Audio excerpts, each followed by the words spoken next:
Hello students, today in this video we are going to understand the conjunction both and, correlative conjunction both and के बारे में हम जानकारी लेने जा रहे हैं। इस वीडियो में बहुत कुछ कंजंक्शंस के बारे में आप जानकारी इससे पहले के वीडियो में ले चुके हैं, बहुत कुछ हम सिखा चुके हैं। थोड़ा थोड़ा करके आप पूरी तरीके से कंजंक्शंस में मास्टरी हासिल कर लेंगे। चलिए इस वीडियो में हम देखते हैं। तो काइंड्स ऑफ कंजंक्शंस तीन तरह के आप पढ़ चुके हैं, coordinating conjunction, correlative conjunction, subordinating conjunction. इसमें कोऑर्डिनेटिंग कंजंक्शंस हम आपको पढ़ा चुके हैं, जिसमें कि हमने फैन बॉयज का फार्मूला आपको बताया था। इसके बाद कोरिलेटिव कंजंक्शंस में हम either or, neither nor, not only but also, इन सब के वीडियो जारी कर चुके हैं। आज के इस वीडियो को हम लेके आ रहे हैं आपको बोथ एंड। ये बहुत ही इम्पोर्टेंट स्ट्रक्चर है, ये कंजंक्शन इम्पोर्टेंट है, पेपर में आता रहता है, आप इसको देख लें। ये वीडियो हम जारी कर चुके हैं, अभी हम बोथ एंड को इस वीडियो में आपको लेकर आए हैं। तो कोरिलेटिव कंजंक्शंस जो होते हैं उसको हम डिफाइन कर चुके हैं, आप जानते हैं। The conjunctions which join two grammatical units of the same kind, that is noun and noun. यानी ऐसे कंजंक्शंस जो कि दो ग्रामेटिकल यूनिट्स को जो समान प्रकार की हों आपस में जोड़ते हैं, वो कोरिलेटिव कंजंक्शन होते हैं। दो ग्रामेटिकल यूनिट्स यानी कि उनमें से कोई भी दो नाउन हो सकती हैं, एडजेक्टिव को एडजेक्टिव से जोड़ते हैं, एडवर्ब एडवर्ब से, क्लॉज से, फ्रेज से, एक सेंटेंस दूसरे सेंटेंस से जुड़ करके कोरिलेटिव कंजंक्शन से हम उसको जोड़ सकते हैं। ठीक है, तो same kind of grammatical unit होना चाहिए, ये आपको ध्यान रखना है। चलिए, बोथ एंड इसका अर्थ होता है और भी। ठीक है, तो बोथ एंड का प्रयोग और भी के अर्थ में होता है। ये हम हिंदी वाक्य में जब भी इसका अर्थ निकालेंगे तो इस तरीके से आप निकाल सकते हैं। बोथ के बाद हमेशा एंड का प्रयोग होता है, न कि एज वेल एज का या बट का। इसको ध्यान रखें, कुछ ग्रामेटेरियन जब बच्चे पढ़ते हैं ग्रामर में तो वो कुछ गलती हो जाती हैं, ध्यान रखें।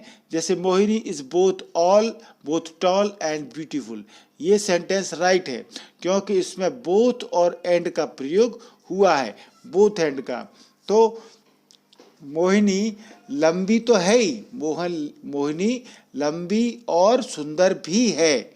ठीक है, यहाँ पर यदि हम बोथ के साथ में एज वेल एज का प्रयोग कर देंगे सेंटेंस गलत हो जाएगा, बोथ के साथ में बट का प्रयोग कर देंगे सेंटेंस गलत हो जाएगा। यानी ध्यान रखें, हमें बोथ के बाद एंड का ही प्रयोग करना है, तभी ये स्ट्रक्चर सही माना जाएगा। तो नोट करने वाली बात एक और देखें, कंजंक्शन बोथ एंड पर भी वही नियम लागू होते हैं जो नाइदर नॉर, आइदर और, नॉट ओनली बट आल्सो पर लागू होते हैं।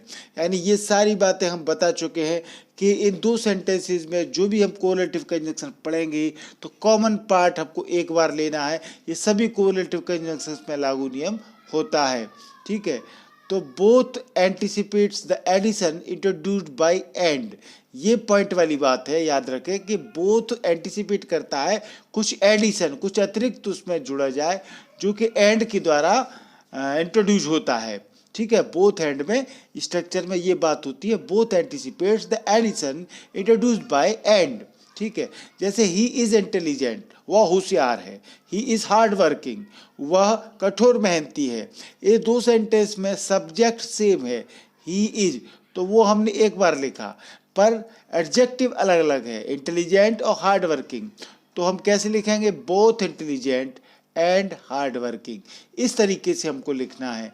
ठीक है, जब सब्जेक्ट सेम होगा, दो एडजेक्टिव या दो ग्रामेटिकल यूनिट अलग अलग होगी, सब्जेक्ट एक ही होगा, तो हम सिंगुलर वर्ब का उपयोग करेंगे, जैसे ही के साथ इज लगा हुआ है।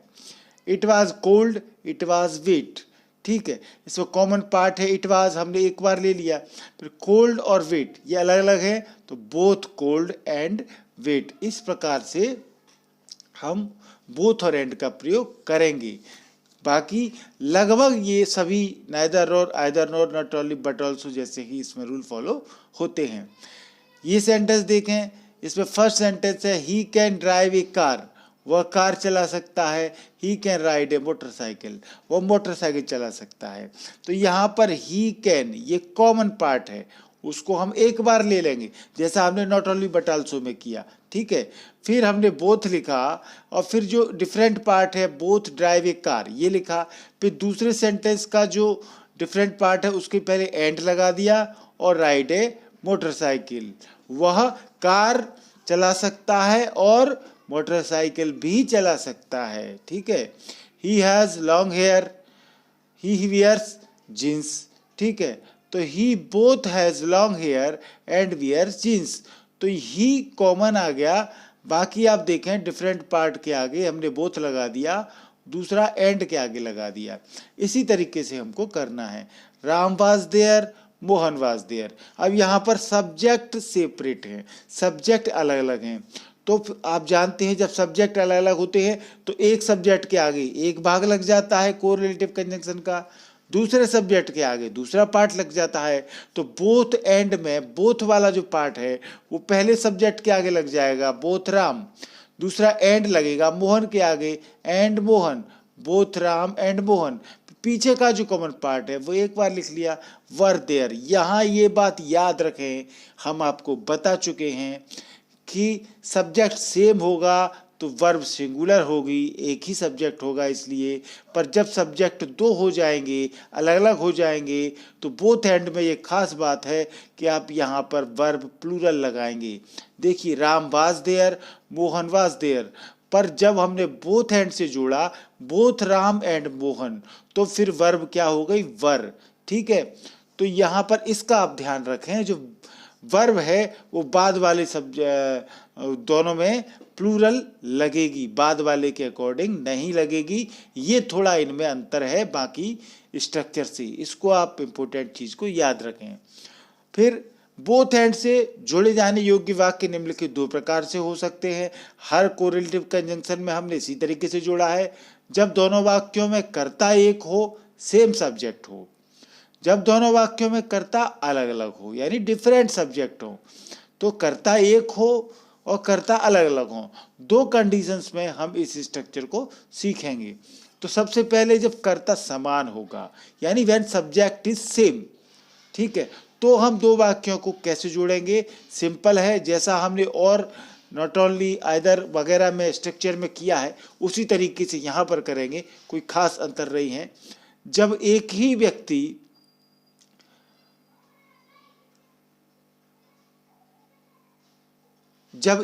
व्यक्ति यानी सब्जेक्ट सिंगुलर, ठीक है, एक ही व्यक्ति है, सब्जेक्ट सिंगुलर है, एक वचन है, के दो गुण हों या दो विशेषताएं बताई गई हों, यानी एक ही व्यक्ति में दो गुण हों या दो विशेषताएं हों, तब एक वचन क्रिया वर्ब भी सिंगुलर का प्रयोग होता है, क्योंकि सब्जेक्ट तो सिंगुलर होगा ही, उसके साथ में वर्ब भी सिंगुलर लगेगी। जैसे ये वाक्य देखें, इसमें सब्जेक्ट सेम वाली बात हम कर रहे हैं। आई एम अ टीचर, मैं शिक्षक हूँ। आई एम एन ऑथर, मैं लेखक हूँ। तो यहाँ पर सब्जेक्ट आई है, दोनों में कॉमन ही है, जिसके अंदर दो विशेषताएं हैं कि वो टीचर भी है और वो लेखक भी है। तो यहाँ पर हम कॉमन पार्ट को आगे ले लिए, फिर both a teacher and an author, ठीक है। इस प्रकार से जब कर्ता समान होंगे तो हम वाक्यों को जोड़ेंगे। He will buy A car, वह कार खरीद लेगा। He will buy a book, वह किताब खरीद लेगा। तो ही जो कॉमन है ही विल, वो हमने एक बार ले लिया, और फिर ही विल बाय, ये पूरा ही सेम आ गया वर्ब तक, केवल डिफरेंट अलग अलग पार्ट क्या है, ए कार और ए बुक। तो both A car and a book. इस प्रकार से सब्जेक्ट अलग सेम होगा तो हम जोड़ेंगे। Ram can write, Ram can teach, Ram लिख सकता है, राम पढ़ा सकता है। तो Ram can both right and teach, ठीक है ना। तो जो कॉमन पार्ट है वो हमने एक बार लिख लिया। She is intelligent, she is hard working. तो यहाँ शी इज ये कॉमन पार्ट है, एक बार लिया। फिर both intelligent and hard working, वह सुंदर और होशियार भी है, ठीक है। पांचवा देखें, तन्मय गेव मी बुक्स, दूसरा तन्मय गेव मी नोट्स, तन्मय ने मुझे किताब दी, तन्मय ने मुझे नोट्स दिए। तो यहाँ पर सब्जेक्ट सेम है तन्मय, एक बार लिखा तन्मय गेव मी, ये पूरा जो हिस्सा है कॉमन वो एक बार हमने लिख लिया। फिर बोथ बुक्स एंड नोट्स, ठीक है ना। तो जो डिफरेंट पार्ट है वही उसके आगे हमको एक बार बोथ लिखेंगे, दूसरे डिफरेंट पार्ट के आगे एंड लगाएंगे, कॉमन पार्ट को एक बार लिख लेंगे। तो ये कंडीशन थी, सिचुएशन आपने देखी जब सब्जेक्ट सेम है, समान करता है, एक ही करता है, तो हम उसको एक बार लेंगे और सिंगुलर सब्जेक्ट रहेगा उसके साथ में हम वर्ब भी सिंगुलर ही लगाएंगे। Ram is tall, Ram is handsome. यहाँ देखें Ram is tall, Ram is handsome. तो राम इज, ये राम दोनों में कॉमन है, एक ही सब्जेक्ट है, both tall and handsome. Okay. I lost my keys, I lost my money purse. तो I lost both my keys and money purse. ठीक है। He is lazy, he is careless, वो आलसी है, वो लापरवाह है। तो he is both lazy and careless.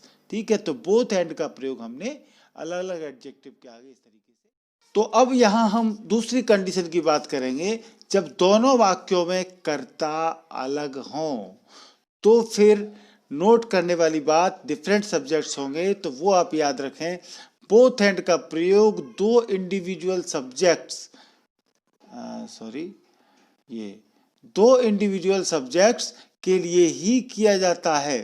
ठीक है। यदि एक कर्ता ही एवं दूसरा कर्ता दे है तो इस कंजंक्शन बोथ एंड का प्रयोग नहीं किया जाता है। विशेष रूप से याद रखें, क्योंकि दे कोई इंडिविजुअल सब्जेक्ट्स नहीं है। ठीक है ना। तो दो इंडिविजुअल सब्जेक्ट्स होंगे तभी हम बोथ एंड का प्रयोग करेंगे। तो ये आप याद रखें। और अधिकतर इसमें बोथ एंड में दोनों कर्ता सिंगुलर ही होते हैं। तो दोनों कर्ता सिंगुलर होने की स्थिति में बोथ एंड का प्रयोग करने पर वर्ब प्लूरल हो जाती है। ये हम बता चुके हैं, फिर बता रहे हैं। दो सब्जेक्ट जब अलग अलग होंगे, दोनों ही सिंगुलर होंगे, तो दोनों सब्जेक्ट के लिए हम वर्ब प्लूरल लगाएंगे, सिंगुलर नहीं लगाएंगे, ध्यान रखें। चलिए सेंटेंस से समझते हैं। तो पहला सेंटेंस देखें, ही इज माई फ्रेंड, दूसरा है शी इज माई फ्रेंड। ठीक है। तो वह मेरा दोस्त है, वह मेरी दोस्त है। तो यहाँ पर सब्जेक्ट अलग अलग हैं, तो both he and she, both लग गया पहले सब्जेक्ट के आगे और एंड लग गया दूसरे सेंटेंस के सब्जेक्ट के आगे। फिर जो कॉमन पार्ट है वो हमने लिख लिया, पर यहाँ पर वर्ब क्या हो गई है, आर। याद रखें, अभी तक आपने देखा not only but also, either nor में कि बाद वाले सब्जेक्ट के अकॉर्डिंग वर्ब लगती थी, परंतु बोथ एंड में ये अंतर है। ध्यान रखें, बाद के सब्जेक्ट से कोई मतलब नहीं है। यहाँ पर हम दो सिंगुलर सब्जेक्ट रहते हैं तो वर्ब प्लूरल लगानी है। ये देखें, he is going to market, she is going to market. तो यहाँ बोथ ही एंड शी, क्योंकि सब्जेक्ट अलग अलग हैं तो बोथ ही हो गया एंड सी हो गया। फिर जो कॉमन पार्ट है गोइंग टू मार्केट वो हमने ले लिया, परंतु वर्ब याद रखें प्लूरल लगी है और प्लूरल ही लगाना है। फिर देखें, Tanya will go to Jaipur, Tanmay will go to Jaipur. Tanya Jaipur जाएगी, तन्मय जयपुर जाएगा। तो यहाँ पर सब्जेक्ट अलग अलग हैं। ठीक है ना। तो बोथ तान्या एंड तन्मय, फिर जो कॉमन पार्ट है वो हमने लिख लिया। तो इस प्रकार से जब सब्जेक्ट अलग होंगे तो फिर हम बोथ एंड इस तरीके से जोड़ेंगे कि पहले सेंटेंस के सब्जेक्ट के आगे बोथ लगेगा, दूसरे सेंटेंस के सब्जेक्ट के आगे एंड लगेगा और पीछे के हिस्सों का कॉमन पार्ट लिख दिया जाएगा। ये सेंटेंस देखें, आशा सिंग्स वेल, आशा अच्छा गाती है। ऊषा सिंग्स वेल, ऊषा अच्छा गाती है। तो यहाँ पर सब्जेक्ट अलग अलग हैं, तो बोथ आशा एंड ऊषा। और फिर यहाँ पर देखिए सिंग वेल हो गया है, सिंग्स में से एस हट गया है क्योंकि यहाँ पर दो सिंगुलर सब्जेक्ट हो गए तो वर्ब प्लूरल लग गई। Manoj is playing for us, Sakshi is playing for अस। तो सब्जेक्ट अलग अलग हैं, बोथ मनोज एंड साक्षी। और फिर playing for us common part आ गया, परंतु वर्ब प्लूरल रहेगी, ध्यान रखें। My father is ill, my mother is ill. तो both my father and my mother are ill, are लग जाएगा, ध्यान रखना। इल कॉमन है, आ जाएगा। तो इस प्रकार से हम बोथ एंड का स्ट्रक्चर करेंगे। होमवर्क के रूप में आप भी सेंटेंस करेंगे तो जल्दी ही बोथ एंड का स्ट्रक्चर आ जाएगा। छोटा सा स्ट्रक्चर है, केवल एक ही पिछले जो कोरिलेटिव कंजंक्शन है उससे सेम चेंज हुई है वर्ब वाली बात। ठीक है, तो क्वेश्चन रहेगा rewrite the following pairs of sentences as compound sentence using both hand. Both hand का प्रयोग करके जो पेयर्स दिए हुए हैं उनको जोड़ना है और हमको कंपाउंड सेंटेंस बनाना है।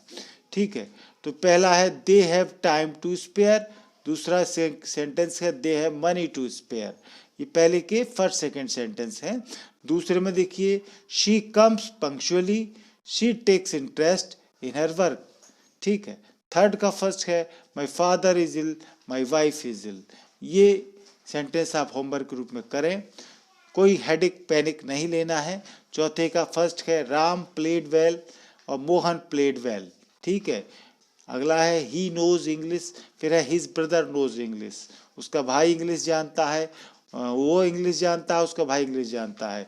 नो पैनिक का साइन बोर्ड लगा दिया है, कोई पैनिक नहीं लेना है। सारे कोरिलेटिव कंजंक्शन आप जल्दी ही सीखेंगे, आप बिल्कुल ग्रामर में मास्टर होने वाले हैं। एमपी इंग्लिश क्लासेस को देखते रहें।